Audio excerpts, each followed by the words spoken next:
नमस्कार, आप देख रहे हैं खबर मीडिया। दोस्तों, आज की इस वीडियो में मैं आप सभी के लिए लेकर आया हूं आज दिन भर की तमाम बड़ी और मुख्य खबर, जिसमें मैं आपको बताने वाला हूं कि कैसे कोरोना वायरस अब बहुत ही भयानक रूप ले चुका है इंडिया में। इसके साथ ही सचिन वाजे को लेकर सबसे बड़ा खुलासा हुआ है। यकीन मानिए, ये वीडियो आपकी बहुत ज्यादा महत्वपूर्ण खबरें देखने को आपको मिलेंगी।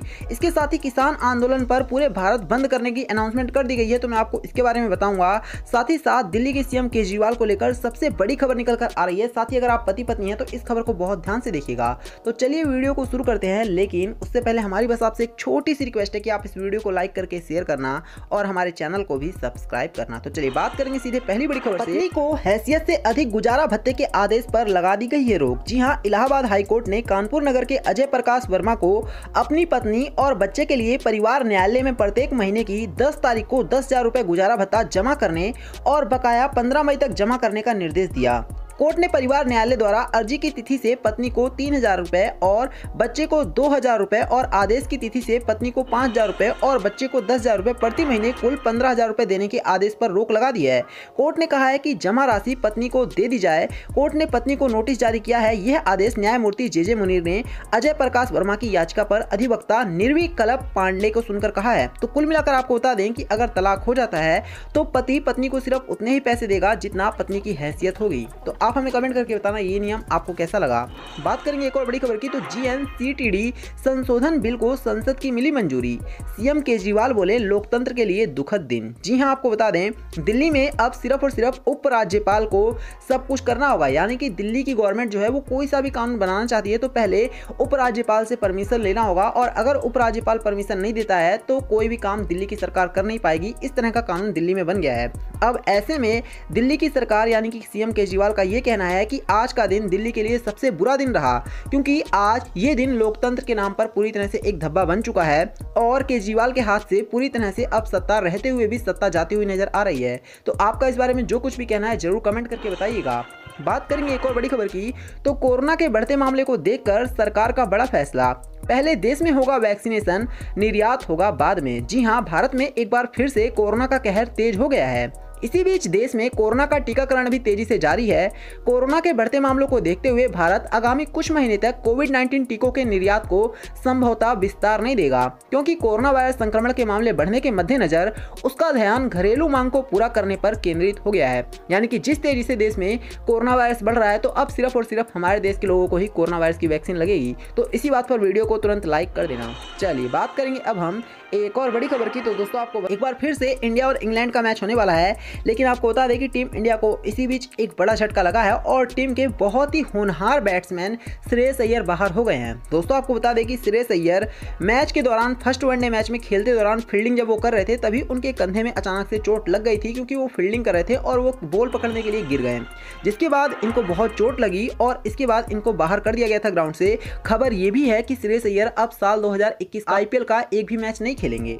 चलिए बात करेंगे एक और बड़ी खबर की। तो किसान आंदोलन के हो चुके हैं 4 महीने, लेकिन कल भारत बंद रहेगा।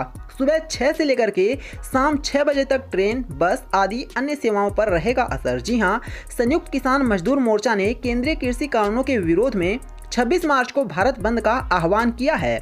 इसे सफल बनाने के लिए किसान संगठनों ने तैयारी शुरू कर दी है।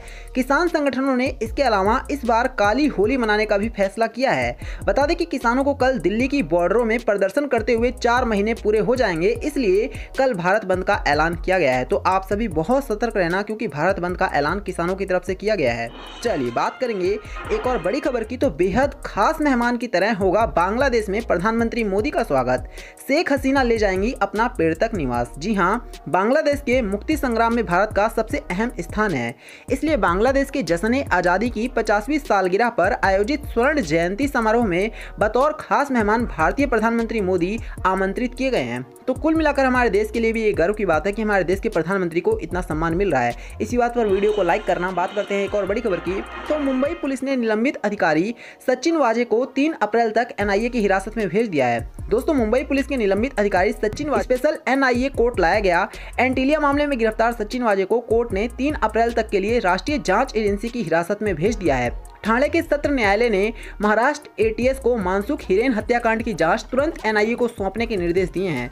तो कुल मिलाकर के सचिन वाजे की कस्टडी बढ़ा दी गई है 3 अप्रैल तक और सचिन वाजे की इससे परेशानी बढ़ेगी। चलिए बात करेंगे एक और बड़ी खबर की। तो बंगाल में बोले हैं मिथुन चक्रवर्ती, इतनी भारी भीड़ का मतलब है प्यार। जी हां, आपको बता दें पश्चिम बंगाल असम विधानसभा चुनाव के पहले चरण का मतदान 27 मार्च को होगा। इसके लिए दोनों ही राज्यों में आज पहले चरण के मतदान के लिए चुनाव प्रचार का आखिरी दिन होगा। 2 दिन बाद होने वाले पहले चरण के मतदान को देखते हुए बीजेपी, टीएमसी, सीपीआईएम आज पूरा जोर लगाने की तैयारी में दिख रही थी। ऐसे में मिथुन चक्रवर्ती ने भी यहां पर जाकर के भाषण दिया और मिथुन चक्रवर्ती के भाषण से पहले इतनी ज्यादा भीड़ देखी गई, जिसका मिथुन चक्रवर्ती ने कहा कि सिर्फ और सिर्फ ये प्यार दर्शाता है लोगों का कि किस तरह से लोग पूरी तरह से बीजेपी पर भरोसा जता रहे हैं।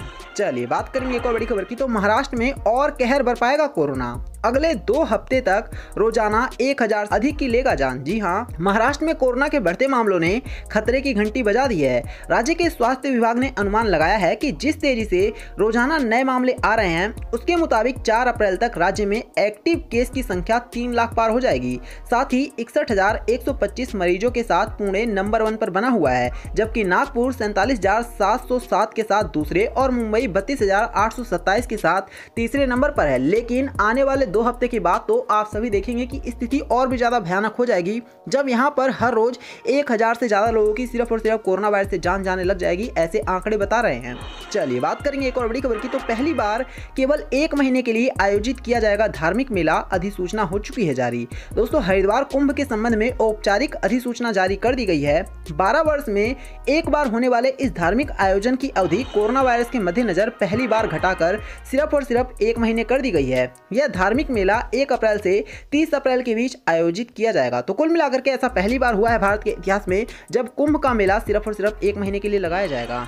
चलिए बात करेंगे एक और बड़ी खबर की। तो पश्चिम बंगाल में गरजे यूपी के सीएम योगी आदित्यनाथ, कहा 35 दिन बाद टीएमसी के गुंडों की शुरू हो जाएगी उल्टी गिनती। दोस्तों, पश्चिम बंगाल विधानसभा चुनाव 2021 के पहले चरण में होने वाले चुनाव प्रचार का आज अंतिम दिन था।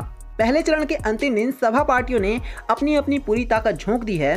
तो वहीं भारतीय जनता पार्टी के दिग्गज नेता समेत अभिनेता मिथुन चक्रवर्ती और यूपी के सीएम आदित्यनाथ योगी भी चुनाव मैदान में उतर गए और उनका ये कहना है कि जो टीएमसी की दीदी ममता बनर्जी आज तक गुंडागर्दी करती आई हैं, अब उनकी गुंडागर्दी पूरी तरह से बंगाल से खत्म होने के दिन आ गए हैं। तो आप हमें कमेंट करके बताइएगा कि क्या रियल में अब गुंडागर्दी खत्म हो जाएगी। बात करेंगे एक और बड़ी खबर की। तो सोना चांदी पीली धातु की कीमत में मामूली तेजी, चांदी 637 रुपए हुई है सस्ती। जी हाँ, गुरुवार को राष्ट्रीय राजधानी में सोने की कीमत में मामूली तेजी आई, लेकिन चांदी की कीमत में गिरावट दर्ज की गई। राष्ट्रीय राजधानी में आज सोना 44 रुपए बढ़कर 44,347 रुपए प्रति 10 ग्राम पर पहुंच गया। वहीं बात करें अगर हम चांदी की, तो चांदी में गिरावट देखी गई है और चांदी में 637 रुपए की गिरावट देखी गई है। तो कुल मिलाकर के अभी भी दोनों ही धातुओं में बहुत ही मामूली सा उतार चढ़ाव देखा जा रहा है। तो ये थी आज दिन भर की तमाम बड़ी और मुख्य खबर। दोस्तों, इस वीडियो को लाइक करना, इसे और लोगों के साथ शेयर करना और हमारे चैनल को सब्सक्राइब करना। धन्यवाद।